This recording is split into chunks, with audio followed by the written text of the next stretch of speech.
So in Spider-Man No Way Home, Sony is planting the flag in the Spider-Man franchise, and it's really good.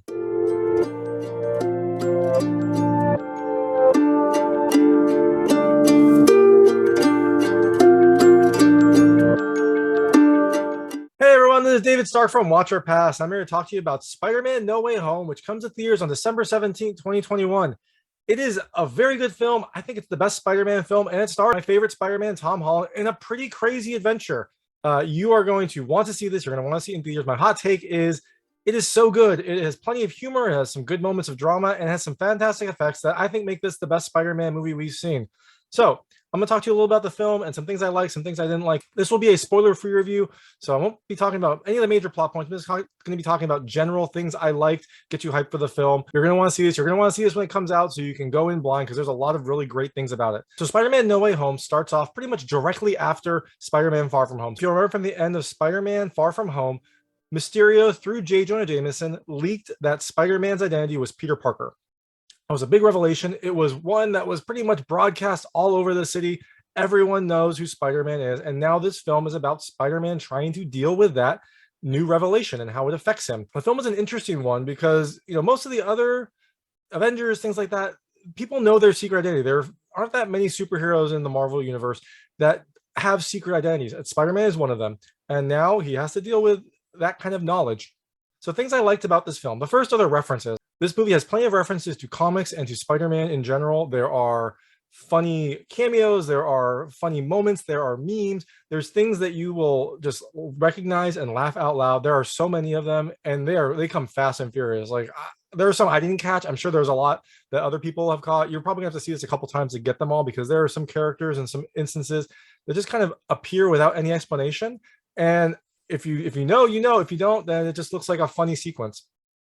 So second thing I loved is Tom Holland. I think in this film, more so than some of the previous movies, Tom Holland gets to really stretch his dramatic chops. I mean, he's a great actor, but in Spider-Man, he's usually been a little more funny. In this one, he gets to showcase his dramatic acting in some very emotional scenes that happen as a result of events in the movie, and they are really great to see. They're really well done, and you really get to the sense of Tom Holland as an actor. And again, why I think he's the best Spider-Man. He has that good combination of the comedic aspect where he's kind of irreverent and humorous, but then he also can, turn it on when he needs to.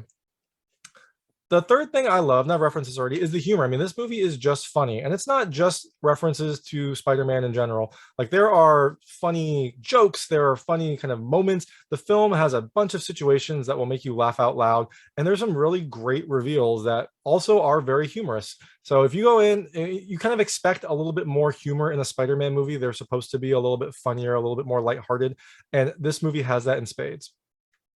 The fourth thing I loved is the action. I mean, I like how Spider-Man fights. He has a very unique fighting style because he uses his webs to kind of pull enemies in and punch, beat them up and grab them when they're trying to flee and move around quickly. And in this film, he does that as well, and it's very well choreographed. I mean, he is moving crazy fast, and it looks pretty natural. I mean, he definitely has his own unique fighting style, and when it gets going and when it's fast paced, it is a joy to see. And the last thing I really loved are the effects. I mean, this movie has some pretty fantastic effects. There are some scenes where like the entire world is essentially being affected, and it looks really amazing. Like you can't tell. I mean, you can obviously tell it's CG, but it doesn't look too far out there. It doesn't really break your immersion. And just like any other Marvel movie, even when they have screen filling effects, even when they have the entire world being computer generated, you still love it, you still are engrossed in it, and you still kind of feel the drama and feel what's happening. And this movie is no different. It's another feather in the Marvel hat of amazing special effects in comic book movies.